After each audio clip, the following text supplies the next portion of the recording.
हम लोगों ने पढ़ा था कल, अभ्यास वैराग्याभ्याम तन्निरोधः, यानी कि जो चित्त की वृत्तियां हैं,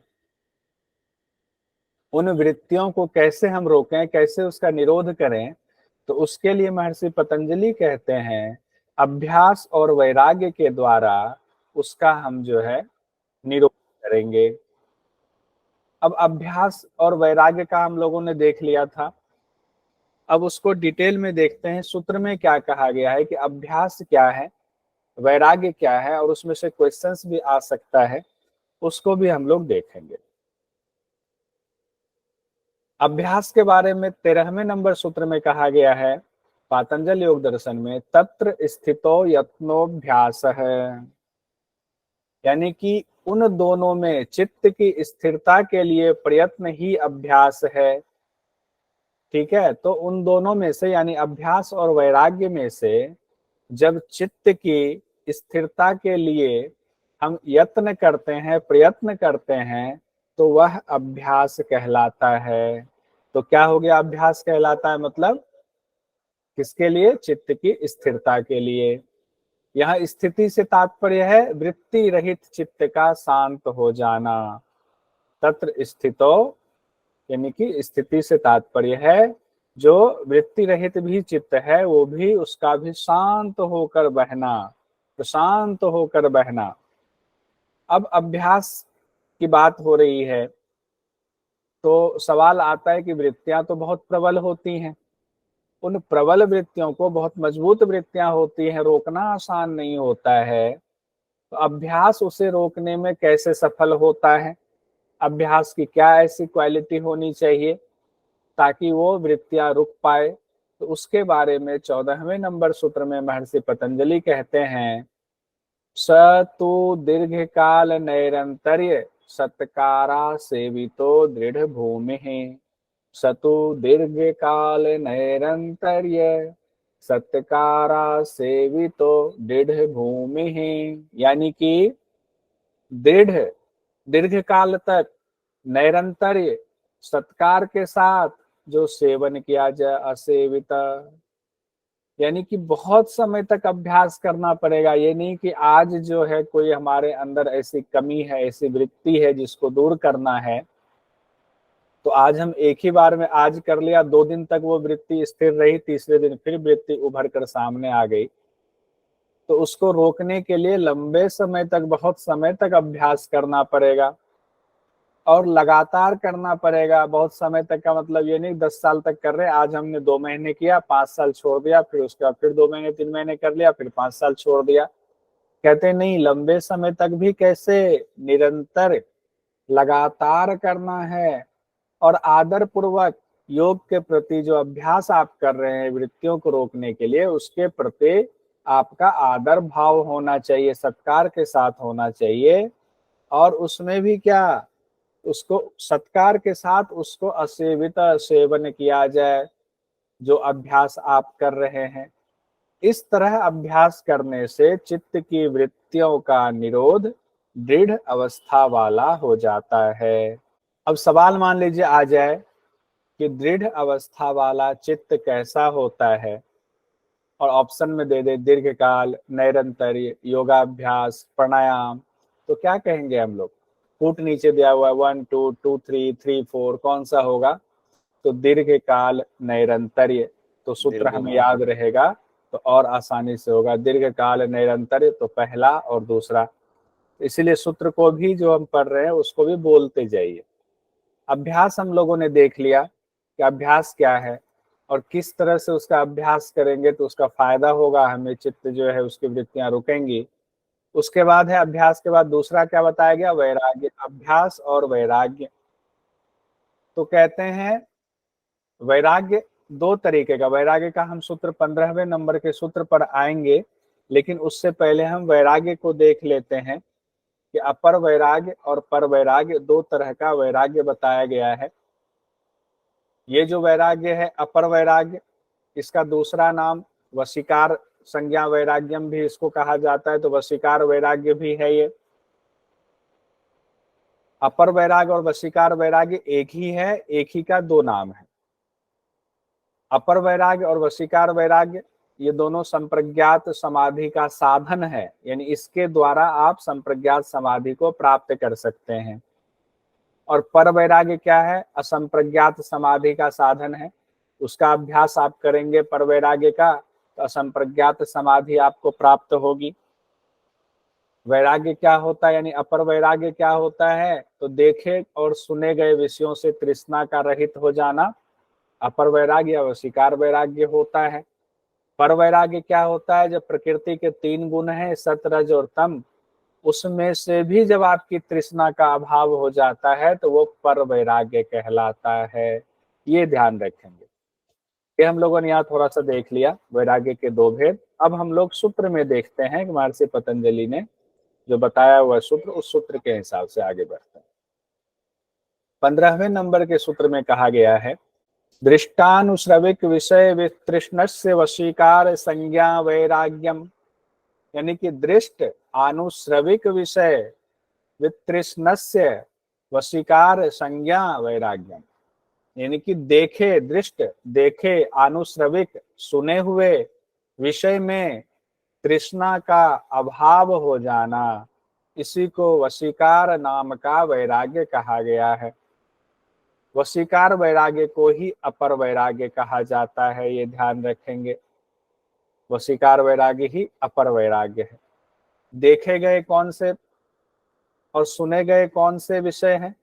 तो देखे गए विषय वो हैं जिसको कि हम अभी देख रहे हैं, संसार की सुख सुविधाओं को देख रहे हैं कि किसी को जीआरएफ करने के बाद 50,000 रुपये महीना मिल रहा है, वो बड़ी सुख में है।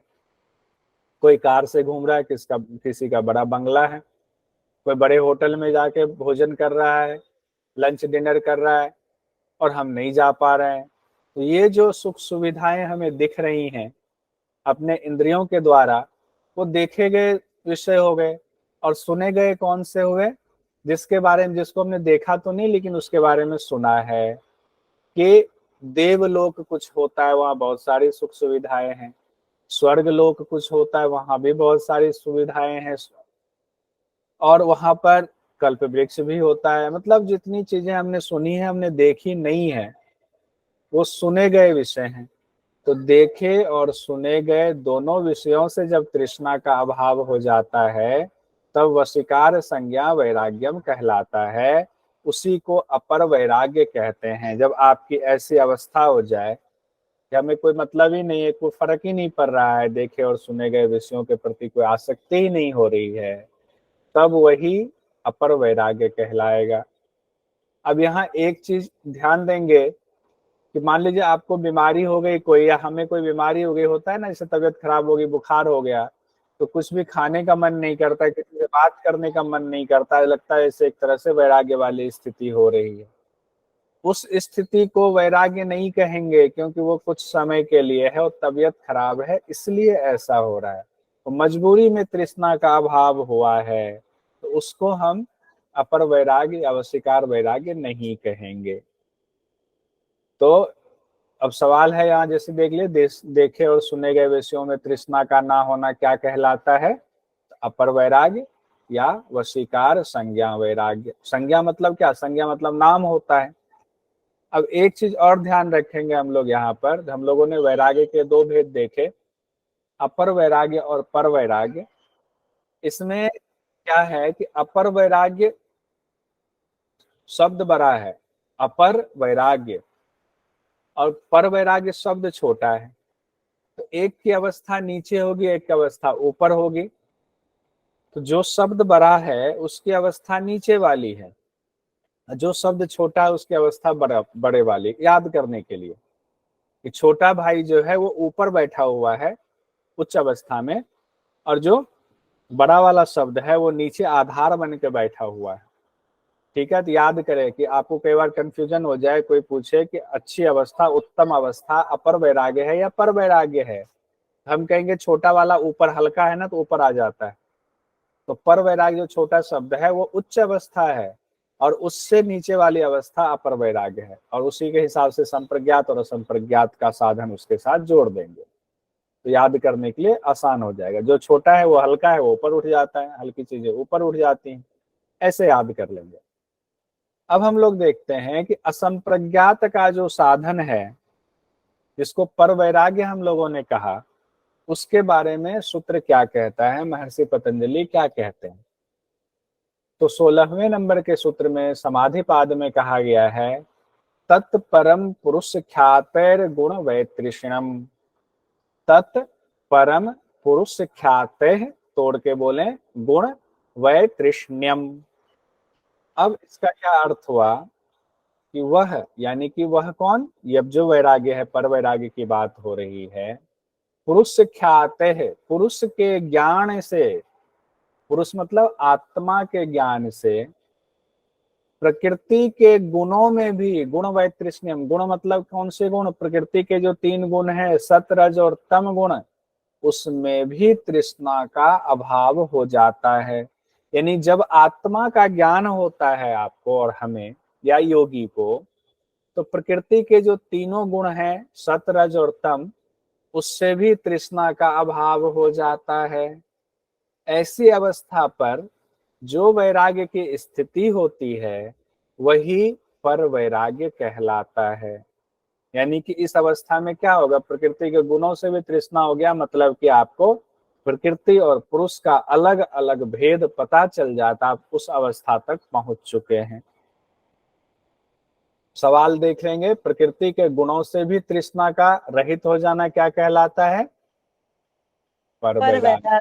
खोलिए, कोई दिक्कत नहीं, खोल के बोले, क्योंकि ये जब तक पूरा बोलेंगे नहीं तो याद नहीं होगा। प्रकृति के गुणों से भी तृष्णा का रहित हो जाना क्या होता है, पर वैराग्य होता है। वैराग्य, पातंजल, महर्षि पतंजलि के अनुसार वैराग्य कितने तरह के बताए गए हैं, 2 प्रकार के, पर वैराग्य और पर वैराग्य।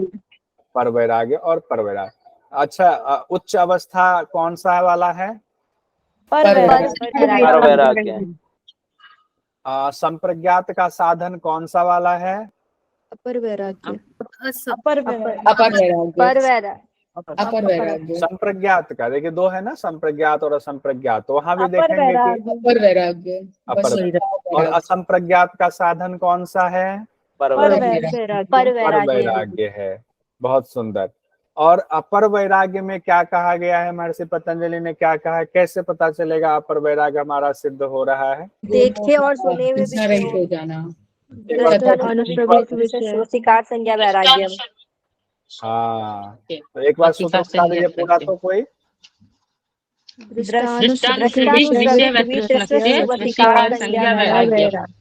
दृष्टानुश्रविक विषय विस्तृष्णस्य वशीकार संज्ञा वैराग्यम। तो उसी को ही अपर वैराग्य का ही दूसरा नाम वशीकार वैराग्य भी है। संज्ञा मतलब नाम, कहते हैं ना, अभी अगर कहीं शालिनी जी के बारे में कहें कि आपका सामने मिल जाए, हम पूछे आपकी संज्ञा क्या है, तो कहेंगे कि मेरा संज्ञा जो है वो शालिनी है। रिया जी से मिल जाए, कहीं पूछे आपकी संज्ञा बताए, तो संज्ञा रिया है। तो संज्ञा मतलब नाम हुआ। अब हम लोग आते हैं 17वें नंबर के सूत्र पर। महर्षि पतंजलि कहते हैं, अब संप्रज्ञात और असंप्रज्ञात की जो हम अभी चर्चा कर रहे हैं, उस संप्रज्ञात के बारे में बतला रहे हैं। कहते हैं, वितर्क विचारानंदा स्मिता रूपानुगमात संप्रज्ञात है। वितर्क विचार आनंद अस्मिता रूप अनुगमात संप्रज्ञात है। यानी कि वितर्क विचार आनंद और अस्मिता नामक रूपों के संबंध से संप्रज्ञात समाधि आती है। यानी संप्रज्ञात समाधि के 4 भेद बता दिए गए कि इस तरह से संप्रज्ञात समाधि की आपकी प्राप्ति होगी। तो कैसे होगी, वितर्क से, विचार से, आनंद से, अस्मिता से, स्टेप बाय स्टेप बढ़ेंगे। 4 सीढ़ी हो गया संप्रज्ञात तक पहुंचने का। कौन सी 4 सीढ़ी, वितर्क, विचार, आनंद और अस्मिता। कई बार कंफ्यूजन हो जाती है इसमें, हम देखेंगे एमसीक्यू में क्वेश्चन में कि क्या दिया हुआ, अगर वितर्क विचार आनंद अस्मिता है तो यही 4 है। वितर्क और विचार के भी 2-2 भेद हैं, उसमें भी थोड़ा स्टेप्स दिया गया है कि 4 सीढ़ी तो है, और एक सीढ़ी में भी 2 सीढ़ी, 2 पार्ट कर दिया गया। वितर्क में सवितर्क निर्वितर्क, विचार में सविचार और निर्विचार कर दिया गया है। ये ध्यान रखेंगे, आगे चल के ये वाला सूत्र आएगा लेकिन आगे वाला सूत्र चूंकि आएगा तो हमने उसको पहले ही यहाँ लिख दिया हुआ है कि आगे आपको और ध्यान रहे, क्योंकि आप लोगों ने एक बार तो कम से कम पढ़ा ही हुआ है इसको पहले। तो वितर्क, विचार, आनंद और अस्मिता, इनके नाम रूपों के, अस्मिता नामक रूपों के संबंध से संप्रज्ञात समाधि आती। कैसे आती है? तो हम जानते हैं जो हमारा शरीर का जो तत्व है, वो तत्व में जो दिख रहा है ये शरीर, वो दिखने वाला क्या है? महाभूत है, स्थूल है वो। और जो नहीं दिख रहा है वो सब क्या है? सूक्ष्म है। तो स्थूल शरीर, सूक्ष्म शरीर और एक और शरीर है, उसका नाम क्या है बताएंगे? कारण शरीर। स्थूल शरीर, सूक्ष्म शरीर और कारण शरीर, 3 शरीर होता है। तो सबसे पहले कौन सा शरीर था? पहले कारण शरीर था। कारण शरीर से फिर जो है सूक्ष्म शरीर आया, और सूक्ष्म शरीर के बाद स्थूल शरीर आया। ठीक है, जब सांख्य दर्शन में इसको हम लोग पढ़ेंगे तत्व तो उसमें आएगा। तो दिखता सबसे पहले हमें स्थूल शरीर है, लेकिन आया सबसे बाद में है स्थूल शरीर। और जब हम उल्टा जाते हैं, मान लीजिए आप अपने घर से बाजार गए, तो बाजार से वापस अपने घर लौटने के लिए तो वापस आना पड़ेगा, और रास्ता तो आपके लिए उल्टा हो जाएगा। वैसे ही जहां से हम आए हैं वहां तक वापस जाने के लिए कारण शरीर में हम सबको मिलाने के लिए अब आए कारण से सूक्ष्म, सूक्ष्म से स्थूल। वापस कैसे जाएंगे? पहले स्थूल को साधेंगे, फिर सूक्ष्म को साधेंगे, फिर जाके कारण पर पहुंचेंगे। तब जीवात्मा जो है वो मुक्त होगी, तब आत्मा का दर्शन होगा। तो इसी को 4 रूप में देखिए। अब यहाँ वितर्क, विचार, आनंद, स्मिता है ना, तो वितर्क समाधि कैसे लगाएंगे? वितर्क वाली सीढ़ी पर कैसे चढ़ेंगे? कैसे पता चलेगा? तो वितर्क तो सबसे पहला है, सबसे शुरुआती है। तो उसमें हम चारों चीज मान लेते हैं। क्या क्या चीज मानते हैं? स्थूल, तन्मात्रा, इंद्रिय और जीवात्मा।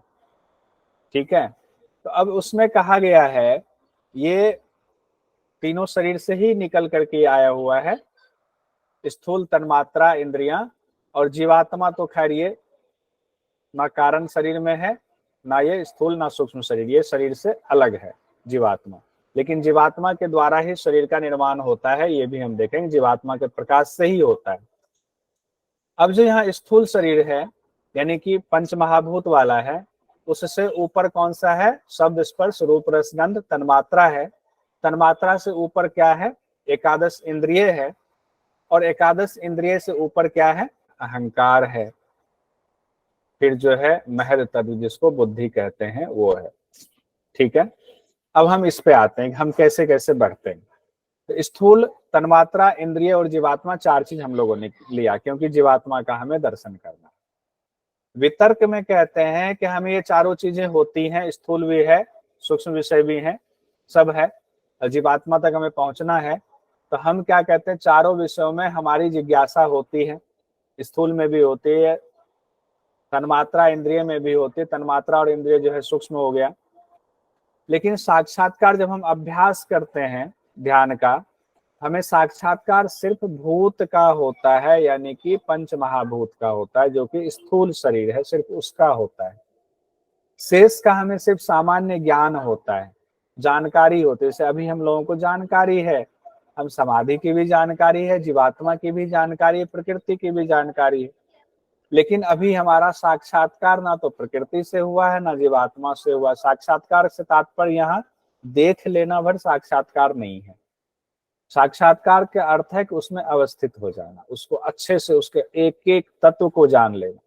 तो वितर्क बारे में हम स्थूल यानी पंच महाभूत के एक एक तत्व को हम अच्छे से जान लेते हैं, 5 तत्व को। और जिसको हम जान लेते हैं ना, उससे फिर हमारा क्या होता है? वैराग्य होना शुरू हो जाता है। जब सच्चाई का पता चलता है तो वैराग्य होता है कि हमारे काम का ही नहीं है। जैसे कि इससे पहले हम लोगों ने पढ़ा था पातंजल योग दर्शन में, पहले विजय सर पढ़ाते थे, तो उन्होंने कितना अच्छा बताया था। स्टेज पर एक मंच चल रहा है तो बड़ी जिज्ञासा होती है कि मंच में क्या होने वाला है। अब नर्तकी आई, नर्तकी ने डांस किया, हमने पहले नहीं देखा था, तो हमें जिज्ञासा थी कि नर्तकी कैसा डांस करती है। अब वो एक ही तरह का डांस आता है, उसको उसने सारा डांस कर दिया। अब बार बार क्या उसी डांस को देखना, मन भर गया, अब छोड़ो, अब उस डांस से खत्म, अब हम किसी दूसरे कलाकार को जानना चाहते हैं, इसीलिए कलाकार मंच पे बदल दिया जाता है। वैसे ही स्थूल का साक्षात्कार हो गया, तो स्थूल भूत का हमें अब जानकारी मिल गई, बाकी तीनों का सामान्य ज्ञान है, एक की सिद्धि हो गई। अब आते हैं विचार में। विचार में क्या होता है, स्थूल तो अब है, स्थूल पर तो हमने स्थूल वाली सीढ़ी चढ़ के अब आगे बढ़ रहे हैं। अब तन्मात्रा, इंद्रिय और जीवात्मा अब बचा हुआ, इनकी जिज्ञासा हमारे अंदर है। तन्मात्रा और इंद्रिया सूक्ष्म में आता है, ध्यान रखिए। अब इनकी जिज्ञासा है। अब फिर यहाँ पर हम बैठ गए, गुरुजी ने हमें जो ज्ञान दिया उस ज्ञान के हिसाब से हमने ध्यान लगाना शुरू किया कि अब हमें सूक्ष्म विषय को साधना है। तो सूक्ष्म तो बहुत सारे हैं, तो पहले किसको साधेंगे, पहले तन्मात्रा को साध रहे हैं। तन्मात्रा कौन सा है, शब्द स्पर्श रूप रस गंध है। कहते हैं कि अब इन तीन में भी जब यहाँ विचार वाली स्थिति में क्या होता है कि जिज्ञासा तो सबको जानने की है, लेकिन जो साक्षात्कार होता है, जो सिद्धि मिलती है, वो सिर्फ तन्मात्रा की मिलती है, और इंद्रिय और जीवात्मा का हमें जो है सामान्य ज्ञान होता है। यानी थोड़ा सा ज्ञान और मान लीजिए बढ़ गया, सामान्य ज्ञान है, जानकारी है।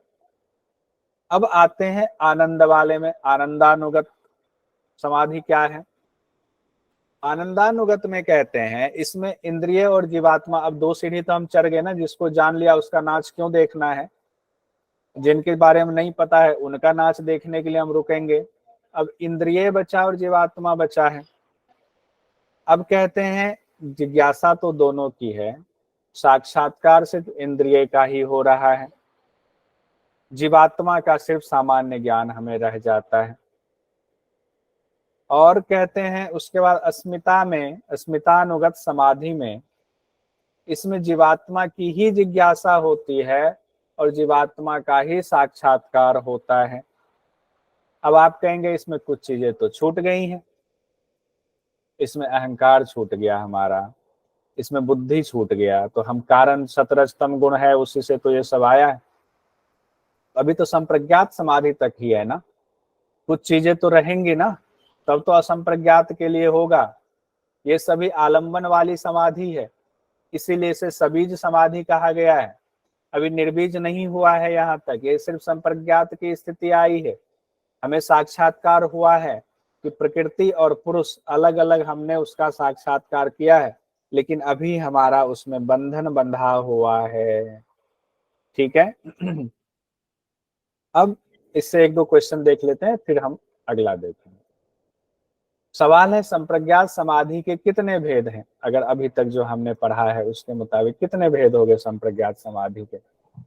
चार भेद हैं। बोल जाइए सब चार लोग, भेद। बोल जाइए नाम, सब लोग बोल जाइए नाम।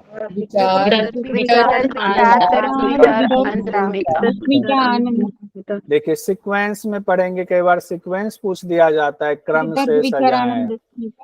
वितर्क विचार आनंद स्मिता, बोल जाइए चार बार, वितर्क विचार आनंद विचार स्मिता। आनंद। हाँ, ये हुई ना बात, वितर्क विचार आनंद और स्मिता। हाँ,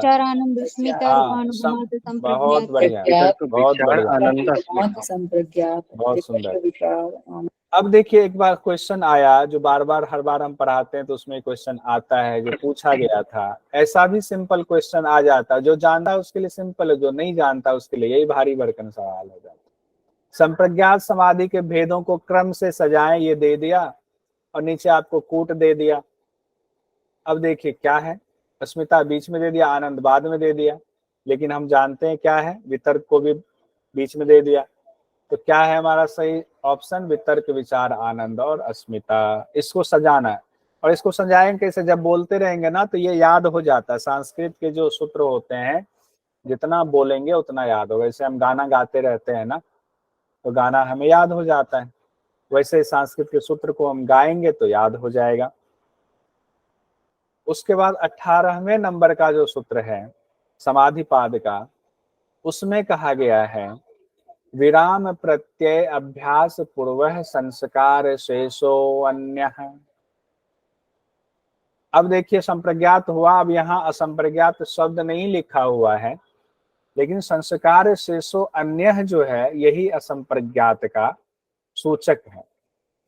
यानी कि विराम प्रत्यय अभ्यास पूर्व संस्कार शेषः अन्य, सब वृत्तियों का आपने निरोध कर दिया।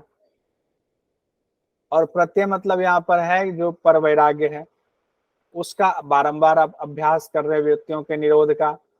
उसके बावजूद जो संस्कार शेष रह जाता है वो अन्य है, अर्थात असंप्रज्ञात। आप कहेंगे कौन से संस्कार रह जाता है इससे, जब सारी वृत्तियों का ही निरोध हम कर रहे हैं तो संस्कार कौन से शेष रह जाएंगे? तो संस्कार वो शेष रह जाते हैं कि हमने सारी वृत्तियों का निरोध कर दिया। मन में यह भाव है, अब हमारे अंदर कोई वृत्ति नहीं है। ये जो संस्कार है कि हमने निरोध कर दिया, यही संस्कार शेष रह जाता है।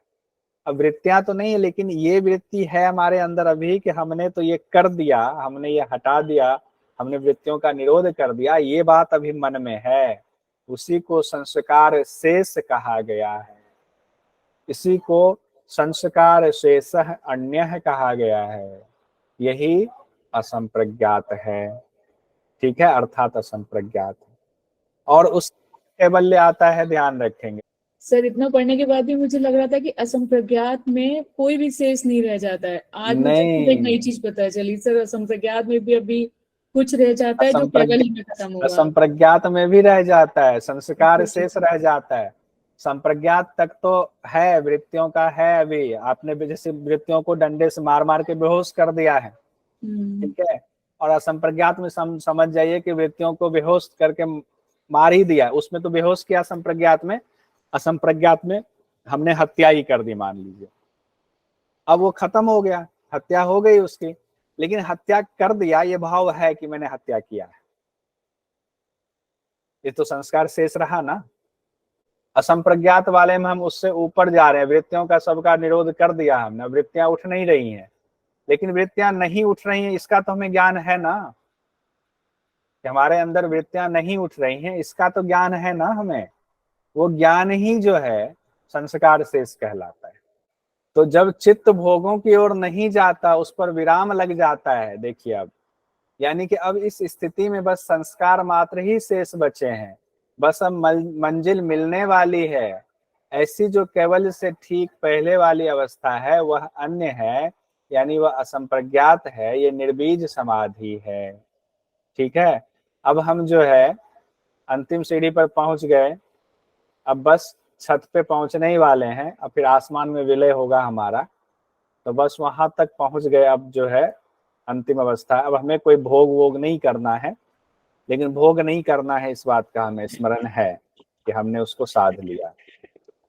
उसके बाद 19 नंबर के सूत्र में महर्षि पतंजलि कहते हैं, यहाँ पर कहा गया भव प्रत्ययो विदेह प्रकृति लयानाम। अब यहाँ पर दो चीजें आ गई, भव प्रत्यय और उपाय प्रत्यय आता है, उपाय प्रत्यय भी आएगा नीचे। अभी भव प्रत्यय में विदेह और प्रकृति लयानाम आया है, तो इसको हम सूत्र पर जाने से पहले थोड़ा सा इसको हम एक बार ओवरऑल देख लेते हैं, फिर जाएंगे सूत्र पर। देखिए, योगी दो तरह के यहाँ पर बताए गए हैं, एक भव प्रत्यय वाला, एक उपाय प्रत्यय वाला। भव प्रत्यय वाला खास है, उपाय प्रत्यय वाला सामान्य श्रेणी का है। ठीक है, भव प्रत्यय वाले में भी दो कहा गया है, एक विदेह योगी और एक प्रकृति लय योगी। और उपाय प्रत्यय वाले में सामान्य योगी ही हम लोग उपाय प्रत्यय वाले हैं, ऐसा मान ले। और जो भव प्रत्यय वाले हैं, भव प्रत्यय का अर्थ भी अभी पता चल जाएगा, चिंता न करें। उसमें विदेह योगी और प्रकृति लय योगी दो तरह के योगी होते हैं, कैटेगरी। तो सूत्र पर आते हैं, यहाँ कहा गया है भव प्रत्ययो विदेह प्रकृति लयानाम, यानी कि विदेह और प्रकृति लय दो योगी जो हैं, जब वो पैदा होते हैं तो पूर्व जन्म के जो संस्कार हैं अच्छे वाले, उनके जो उन्होंने मान लीजिए कि योग का अभ्यास वो करते रहे और वो उस अवस्था तक पहुंचे थे जहां से उनको बस कैवल्य नहीं मिला। और कैवल्य नहीं मिला, लेकिन कैवल्य मिलने वाला था, और वहां उनको किसी पूर्व जन्म के किसी प्रारब्ध की वजह से उनका शरीर छूट गया। अब जो उनको फिर अगला जन्म मिला, उसमें उनको पहले वाले जन्म की जहां तक उन्होंने अभ्यास किया था वहां तक लिखा पढ़ी उनकी है, वो अभ्यास उनके अंदर अपने आप प्रकट हो जाता है। अब उनको फिर से वहां तक अभ्यास करने की जरूरत नहीं है, अब वो वहां से बस थोड़ा सा अभ्यास करके ही निकल जाएंगे कैवल्य की तरफ। ठीक है, तो कहते हैं जन्म से ही प्रतीति होती है, किनको होती है? विदेह और प्रकृति लयों की। ये जो दो योगी हैं इनको जन्म से ही पूर्व पहले का पढ़ा हुआ, इसे ग्रेजुएशन हमने कर लिया, अगले जन्म में फिर ग्रेजुएशन करने की जरूरत नहीं है, वहां तक की डिग्री आपको मिली हुई है। तो भव प्रत्यय में विदेह योगी और प्रकृति लय योगी, तो जन्म से ही आपको ज्ञान है पहले का। विदेह योगी क्या होता है? कहते हैं इसमें जो व्याख्या की गई है वो व्याख्या आपको बता रहा हूं, जो विद्वानों की व्याख्या है। कहते हैं वितर्क विचार को सिद्ध करके जो योगी आनंदानुगत समाधि में प्रवेश कर गया है, देह से जिसका अभिमान निवृत्त हो गया है, उसको विदेह योगी कहते हैं। अब देह के प्रति कोई अभिमान नहीं है। प्रकृति लय योगी में कहते हैं जो आनंदानुगत समाधि सिद्ध कर लिया, यहाँ तक आनंदानुगत तक रुक गए थे, तो विदेह योगी जो आनंदानुगत समाधि को सिद्ध करके प्रकृति का जिसने साक्षात्कार कर लिया, लेकिन अभी प्रकृति का साक्षात्कार किया है, लय नहीं हुआ है तीनों गुणों का, और अस्मितानुगत समाधि का अभ्यास वो कर रहे हैं, ठीक है, उसको प्रकृति लय योगी कहा जाता है। ये व्याख्या में बताया गया है। ठीक है, महर्षि पतंजलि ने ऐसा अपनी तरफ से नहीं कहा है, लेकिन व्याख्याकारों ने, बड़े बड़े विद्वानों ने ये व्याख्या दी है। कहते हैं जन्म से ही विदेह और प्रकृति लय योगी में असंप्रज्ञात समाधि प्राप्त करने की योग्यता होती है, ताकि वो कैवल्य की तरफ आराम से बढ़ जाए। ठीक है, तो अगर एग्जाम में आ जाए कि भव प्रत्यय शब्द किन के लिए इस्तेमाल किया गया है, तो किन दो योगियों के लिए इस्तेमाल किया गया है, बताइए। विदेह योगी और और प्रकृति लय वालों के लिए। अब अगला जो है, ये तो हो गया विदेह और प्रकृति लय वाले का, जिन्होंने पहले से ग्रेजुएशन किया हुआ है, पहले से मास्टर किया हुआ है, डिग्री है। हमने तो कुछ किया ही नहीं है, हम सामान्य हैं, अभ्यास करने जा रहे हैं। तो अब हमारे लिए क्या होगा? तो 20वें नंबर के सूत्र में महर्षि पतंजलि कहते हैं श्रद्धा वीर्य स्मृति समाधि प्रज्ञा पूर्वक इतरे शाम।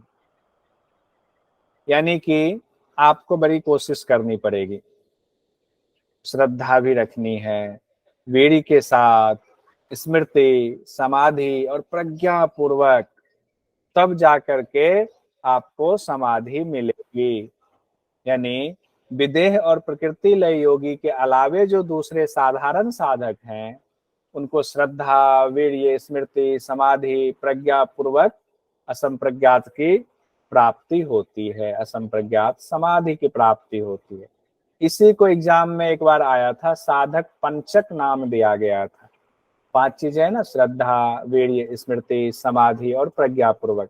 रट जाइए इसको, बोल जाइए, माइक ऑफ करके ही बोल जाइए सब लोग, श्रद्धा वीर्य स्मृति समाधि प्रज्ञा पूर्वक। स्मृति समाधि प्रज्ञा पूर्वक। श्रद्धा वीर्य स्मृति समाधि प्रज्ञा पूर्वक। स्मृति समाधि प्रज्ञा पूर्वक इतरेशन। हाँ, इतरेशन। अब इसमें क्या है कि एक एक से हमें बढ़ना। कहते हैं कि श्रद्धा आपके अंदर होनी चाहिए योग के विषय में। चित्त की प्रसन्नता ही श्रद्धा है। चित्त आपका प्रसन्न होगा तो योग करेंगे ना, जबरदस्ती डंडे के जोर पे कर रहे हैं तो श्रद्धा नहीं है। और श्रद्धा है तो श्रद्धा से वीर्य उत्पन्न होता है। योग अभ्यास में उत्साह ही वीर्य है। जब आपको पता चला प्रसन्नता के साथ आप करने लगे, उत्साह के साथ आप किए जा रहे हो, तो आप वीर्यवान होते हुए किए जा रहे हो। और वीर्य उत्पन्न होता है तो वीर्य से क्या होता है, तो पिछली अच्छी संस्कारों की स्मृति का उदय होता है। ठीक है, और वो हो गया स्मृति। स्मृति क्या हुआ, वीर्य से आपके जो पिछले अच्छे संस्कार हैं उसका उदय होगा। यानी कि जाने हुए विषयों को ना भूलना स्मृति है। कि गुरु जी ने जो अभ्यास हमें बताया कि जिस तरह से योग का अभ्यास करना है, उसका हम उसको पूरा याद किए हुए हैं, वो हम भूल नहीं रहे हैं। अब वीर्य से क्या हुआ उसका अगला स्टेप है अक्लिष्ट वृत्ति की स्मृति से विषय में एकाग्रता बढ़ती है, समाधि आती है। यानी कि स्मृति के बाद क्या हमारा समाधि। जब हम जो गुरु जी ने बताया वो स्मृति में है हमारे, हम अभ्यास करते जा रहे हैं तो चित्त की एकाग्रता आएगी, चित्त हमारा स्थिर होता जाएगा। जब चित्त स्थिर होता जाएगा तो समाधि आएगी। और समाधि में पहले क्या आएगा? संप्रज्ञात। संप्रज्ञात में भी बहुत निचले स्तर से शुरू करेंगे, तब धीरे धीरे आगे बढ़ेंगे। और इसमें कहा गया है आगे तब उस विषय का असली ज्ञान होता है। समाधि मतलब क्या हुआ? किसी विषय का आलंबन करते हैं हम, किसी वस्तु का विषय का आलंबन करते हैं, चाहे सूक्ष्म या स्थूल का, तब उस विषय का वस्तु का हमें ज्ञान होता है।